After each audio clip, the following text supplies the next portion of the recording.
In the following video in our October, Say book again. Book! Let me move this.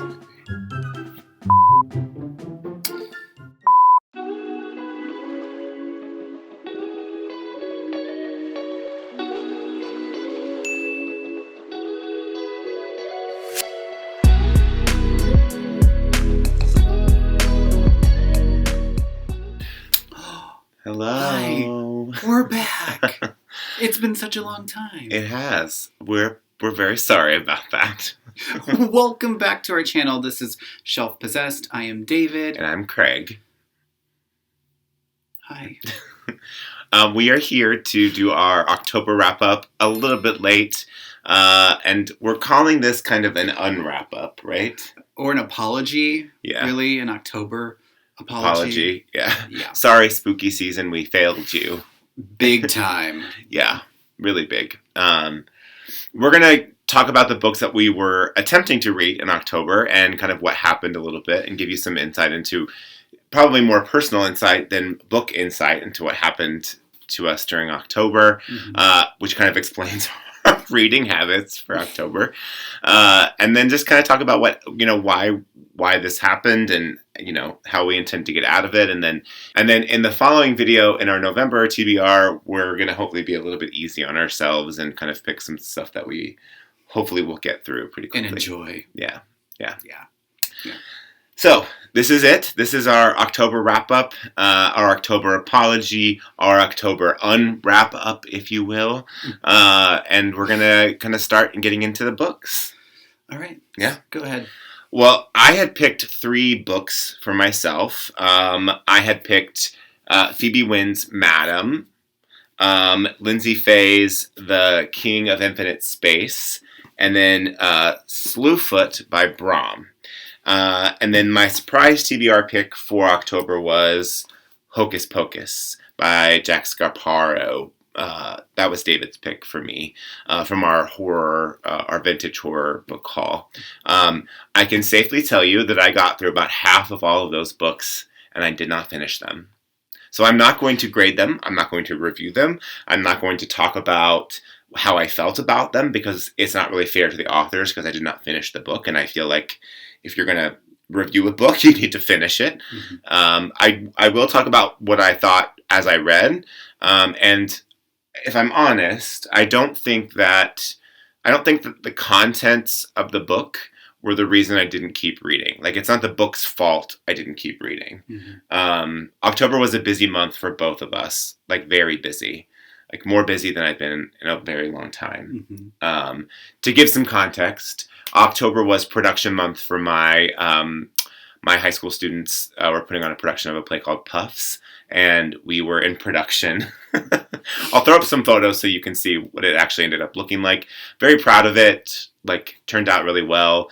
But I was at school almost every weekend working on the set, focusing lights, helping my lighting designer design lights, painting, like just doing a bajillion things at school. And I would come home every day, by 6 o'clock, and I would not have any interest in reading. And then when bedtime rolled around, I would pick up a book and read maybe 5 pages before my eyes were so heavy and I was, falling asleep. So I just had no motivation to finish anything. The book I got the furthest through was probably Hocus Pocus. And I have to say, this is a wild ride. I can't even really tell you. Can't tell you what it was about because I didn't finish it. But what I did read was wild. I think I even looked at him a couple of times when I was reading it. And I was like, "What is happening in this book?" From what I read, it's about a young girl who is her mother has passed and she lives with her father, and strange things are happening in their house, and she's recognizing that she has some power. And I almost DNF'd it because it does do a lot of sexualizing of a young person, and I found that a little bit creepy, and didn't feel comfortable really going forward. But then things started to kind of turn, and that wasn't a major focus of the book. So I just kind of stopped, and I didn't finish it. So the cover, amazing. The contents, I couldn't tell you, but that's the book I got the furthest through. I will say I do want to read Slewfoot at some point, because what I did read, I actually really, really enjoyed. It's just, I thought it felt short to me when I picked it up, because there are photos in it, but then the pages are very wide and have probably more text on them than I was anticipating. And so by the end of October, I think I barely gotten 100 pages through this book. So I was kind of like, oh, I like where this is going, but I don't have the motivation to finish it. So I just decided to put it away for now, and then come back to it later. So, yeah. Do you want to talk about some of yours, or do you want me to keep going? I'll talk about some of mine. I started off with Craig's pick, which was David Robbins' Prank Night, which I actually finished. Did I like it? I would say maybe 1 out of 10, maybe a 5 easily. I think like 12 or 13-year-old David would have loved this book. I think looking back now, it kind of had me up until the very end, and then the end was a little bit too wrapped up in a pretty little bow that I was like, this doesn't make any sense. And the creature was really interesting, and I don't know, I was more on the side of the creature than the townspeople who were trying to kill this creature that was killing off a lot of people on the days up until Halloween. And I was like, if it would have been a book about just the creature and dealing with this townspeople, like he's just hungry and he wants to eat. And, he just happens he wants to eat the townspeople. But I connected more with the creature than with the actual townspeople, because I thought they were all assholes. But, that's just me. It's not a good sign when you're identifying with the killer and not the victims. So, I mean, it's not a good sign of the writing necessarily. So that's how I identify, I guess. So that was, it was okay. It was okay. It was just the ending was a little bit too sweet and cute. And I'm like, it's a horror book. Mm-hmm. So that was fine. And then the other two books were the Torching and the Age of Witches. I did not finish either of these. I started with the Torching, lost interest really, really fast. And I was like, well, maybe the Age of Witches will kind of help me get out of that slump. Did not. I had read Louisa Morgan's 2 other books that she has and really loved them, but I think I was in a very different space than I was this month. And I like my witches in a very... I don't know. I think there's a variety of witches in storybooks. I like my witches who don't necessarily like to be fucked with until they're fucked with. And then that's when they turn, against whoever. Like, I was thinking about like the witch in Hansel and Gretel. Like, of course you would want to eat those children if they were eating your house, right? That's the kind of witch that I respect and I like. Right. Leave me alone. I'm living in the woods for a reason. So back up. You didn't want like practical magic witches. You wanted like scary witches. Because it was October. Yeah, I don't know. I just wanted something more. And these just seemed a little bit too sweet for me. Well, The Torching was, I don't know. The Torching was just all over the place. I didn't know where it was going. It was about a bookstore, and like a haunted bookstore. That's how it started. And then all of a sudden you just kind of throw witches in there. I don't know. I was like, what the hell is going on? I mean, I will say that the vintage horror picks were a bit of a crapshoot, because, you're judging mostly based on the cover and like a brief synopsis on the back. And so like, it's really hard to kind of gather any information about them. And like, we were just kind of hoping that those would like pique our interest, or they would stick with us, and like they kind of just didn't. Yeah, I definitely had high hopes for the vintage horror that we purchased, and we purchased a lot of them. So now I'm a little bit like, why did I do that? Yeah, because now I'm like, I don't know when I'm gonna want to read them again. I mean, I love horror and I love reading horror. I just don't know if those will ever like make their way into another TBR. But I like that they're there, just in case, I may, go crazy in February and say, I know this winter is... Right. When this winter becomes really long and like we're stuck inside for, longer periods of time, maybe that stir craziness will help us, Yeah. My last two, which were The King of Infinite Space and Phoebe Wynne's Madam, I think they just weren't the best picks for October. Like, they weren't scary, at least in the half that I read, they weren't scary. They weren't intriguing, really. Like, it felt like very slow and nothing much was really happening, especially in the first half. That's more Madam. King of Infinite Space, I bought it based only on the description. And when I read, a magical queer feminist take on Hamlet, I was like, this is a great book for me. And maybe it will be a great book for me, but just not right now. The first chapter was super heady and really difficult to just read.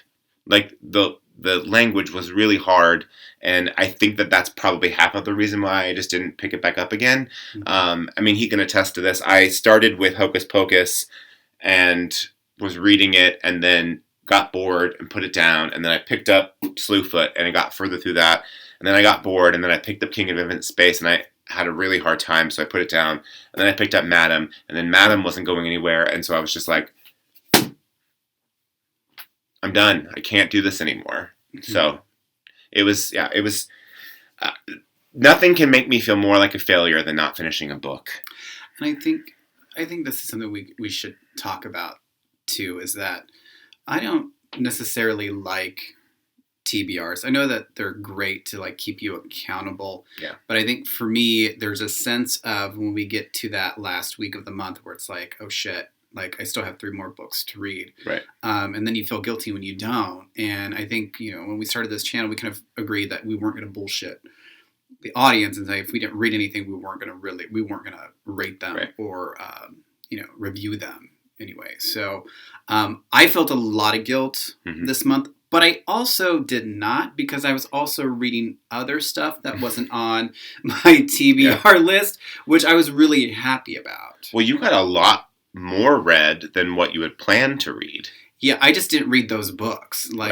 Those starting the month off with those 3 books did not help any, but I think towards the middle I was like, I'm just going to read whatever I feel connected to at the moment. Yeah. And I think with the books that I usually choose now, I'm an extremist in a way where it has to be really, really crazy or out of this world or very, like a marshmallow cotton candy kind of cake. It's either one or the other. I can't have anything really in between.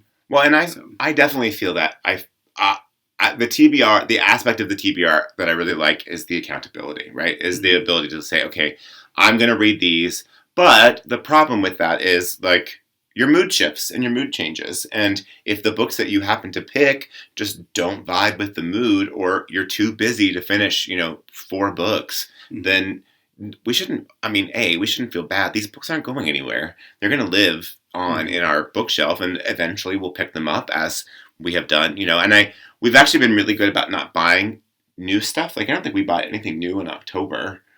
I did buy one. One? No, I bought 2. I bought 2. But those books you picked up and you read. Yeah. So it's not like, we're not buying, 18 books and then only reading one of them and then the rest are just sitting there. Mm-hmm. Like, I feel like I need to apologize to our audience because I didn't finish the books I said I was going to finish. And so that makes me feel bad. But at the same time, I'd rather someone be honest with me and sit there and say, you know what? I DNF'd all of these because this happened. Like, because life is life and life gets busy and like things go crazy in our lives. And like, it's really difficult to find the time for yourself to like sit down and, finish a book sometimes. And that's okay. It's totally fine. Mm-hmm. So I'm gonna ask David a couple of questions, and then maybe that'll prompt some thoughts for me too. But when you were realizing that those books weren't going to be for you, what was your initial instinct? I think I always resort back to people that I love reading, and that kind of helped me out a bit. Because you read another Amy Gentry book too, didn't you? I did. Yeah. I did. That was one that I bought. It's funny because if you haven't watched the Chelsea G. Summers video, please go back and watch that video. I got to interview her, and it was a great conversation. Same thing happened when I was reading Chelsea's A Certain Hunger. I read that back-to-back with Amy Gentry's Last Woman Standing. And after reading those two books back-to-back, it was really hard for me to be excited about any other books because I love those two books so much. And the same thing happened again when I was getting ready to have a conversation with Chelsea. I reread A Certain Hunger, fell in love again, and then I read Amy Gentry's Bad Habits with it. And then I was like, well, shit, here we go again. Now it's going to be hard for me to find something to actually read. So then I bought Amy's other book. And you bought me one of Amy's books. Good as gone. Yeah. And then there was like a point last week where I was like, I can't read anything else. So I kind of resort back to authors that I love, whether it was Angela Carter again. She always kind of puts me in a good mood. So I kind of resorted back to her. Yeah. I mean, those tend to be the things that I think that comfort us. So we go back to things that we've read before. But David is a rereader, and I'm not a rereader. I don't think I've reread anything in a very long time. If I love it, I will wear it out. Yeah. I will wear it out. Oh, I also read a lot of cooking books last week. I read a lot of cooking books last week. Chelsea had some really, really good suggestions and some good tips and stuff like that in the interview that David did with her that really inspired me as a teacher, but also were like, if you want to, what helped inspire that book were some books about food and eating and and David already loves Nigella Lawson, and so we have a whole slew of cookbooks and books about food, and so. Yeah, and then Gabrielle Hamilton's book, it was like a memoir, and it's like a memoir, but it talks about her love of cooking and how cooking has become a big part of her life. And it kind of goes through, It's just a beautiful memoir about her life and food and stuff like that. I think is just really, I love, I think food writers kind of get that sense of good description when they write. It's sumptuous, right? Like you want to read it, you want to it makes you want to ingest it. It makes you want to take it in and relish it. And eat. Relish. And eat. Sorry. I married a dad. Yeah, I'm full of dad jokes. Do you know the thing that kind of weirdly helped me with this stuff? I didn't finish it, but it helped me assuage some of my guilt about not finishing this. Was that I continued to read Stray by Stephanie Zandler. Mm-hmm. I would read it on breaks at work. I would read it when I had moments in rehearsal where I wasn't doing anything.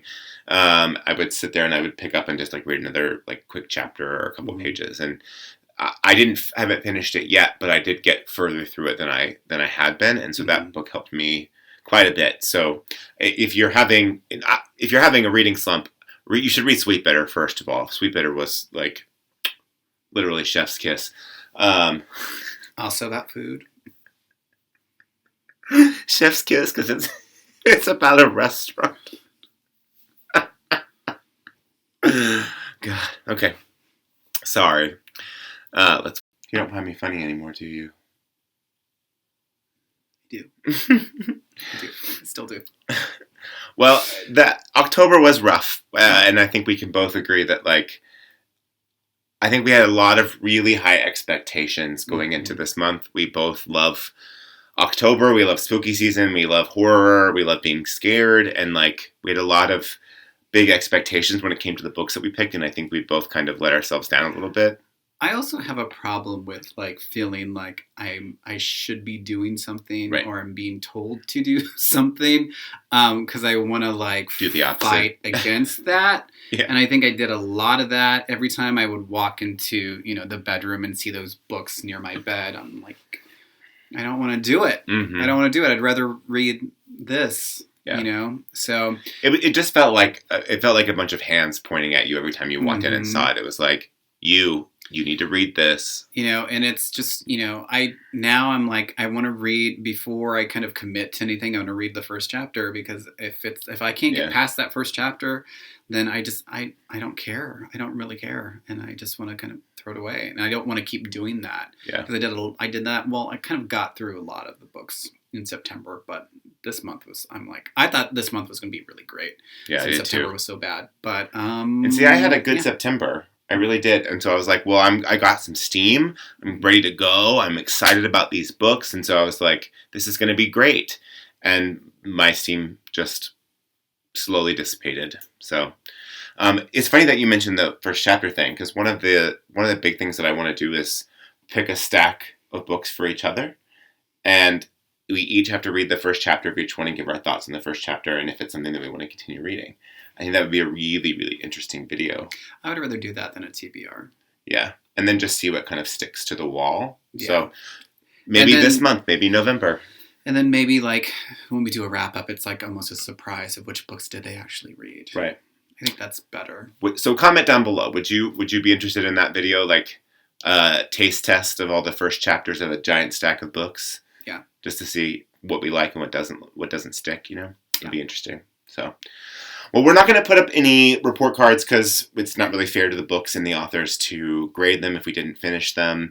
And so for that, we apologize. And we do promise to do better in November. What I will say is doing this and being on YouTube and joining this community and kind of putting out videos every month has really allowed me to grow and change as a reader because I am able to hold myself more accountable. So like a disappointment month like this really teaches me why I get disappointed in books and why I get disappointed in things and like how I'm reading versus how I'm not reading. And then like for the next month, for November, which you'll see in the next video, I think I'm going to be a little bit nicer to myself. I'm going to pick things that are maybe a little bit lighter and maybe not as heavy and maybe not as intensive as far as reading goes. So I'm growing and I'm learning as we go through this, which I think is all we can do as human beings. Mm-hmm. Right? Yeah, and I think I'm going to do something different. I think I'm going to kind of go back to writers that I actually like started to love kind of growing up when I first started to kind of enjoy reading, and I think that's what I'm going to do. That's good. I think that's smart. From here on out, I don't think probably nothing new for a while for me anyway, because I just don't know. I don't know. This was a tough month. This was a really tough month. And I think mentally and work-wise was just really all over the place.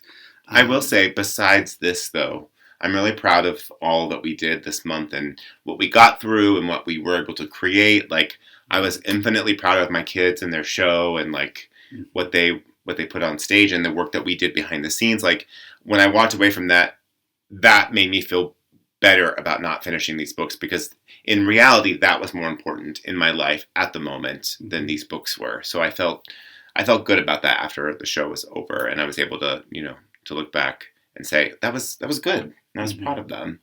And weirdly enough, the show closed on October 30th, so I had one day off before the end of November, and I was just like, I'm not going to finish these books in a day. But it didn't matter at that point because we created something that was fun and he was a very good husband and was very supportive and very nice and very kind to me and let me kind of do my thing and didn't stress me out, which I love, which I appreciate, and I love you very much for that.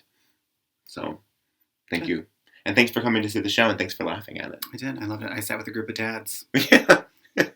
He sat literally right in front of me. I was in the sound booth running sound cues and he sat right in front of me and all I could see in front of me was this. Just shoulders. No, I peed twice. I had so much fun. Good. I'm glad you had fun. Yeah. Well, thank you for coming back. We're sorry again that this is not our typical, wrap up video and that we did not hold up our end of the bargain, but we hope that you'll come back. We hope that you'll see us again in November and kind of see what we're going to choose for our November TBR. We are also so close to our 300 subscribers, and we promised you that once we hit the 300 mark, we would do a Q&A just for you, for the subscribers, as a thank you for, keeping by us and supporting the channel. So if you have questions, things that you want to know, things that you're curious about as far as like who we are and our story, not as much about books, maybe more personal, but if there's questions about books, obviously we'd love that too. Drop them in the comments below and we'll kind of start compiling those. You can also follow us on Instagram. At shelf_possessed. You can also throw questions there. Yeah. We'll put up a thing on our stories about questions that you'd like to ask, and we'll kind of collect those too. And maybe in a video this month, hopefully we'll get to that point, and then we'll do that 300 subscribers Q&A for you as well. We also have our November TBR coming out soon, so check back for that. And based on just ideas that popped up while we were filming this, I think we have some interesting stuff to film for November too. So you'll see a lot of good, hopefully cool stuff coming in the next month. And then December is going to be busy again. Well, December, we have to do our favorites of the year. Favorites of the year. I'm also curious because December is not only, like, it is my 40th birthday. Mm-hmm. It is our 5-year wedding anniversary. It is Christmas. It is New Year's. It is the end of school. There's a lot of things happening in 1 month, so I'll be curious kind of how December ends up going. But we decided to get married the day before Christmas Eve. Yeah. So we just didn't have enough to do. Yeah, might as well just add another thing onto it, you know. Just bang everything out in that week. Right.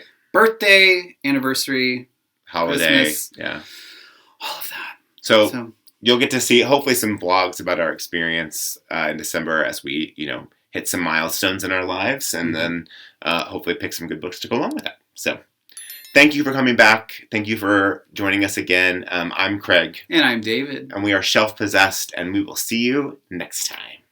Bye, everybody.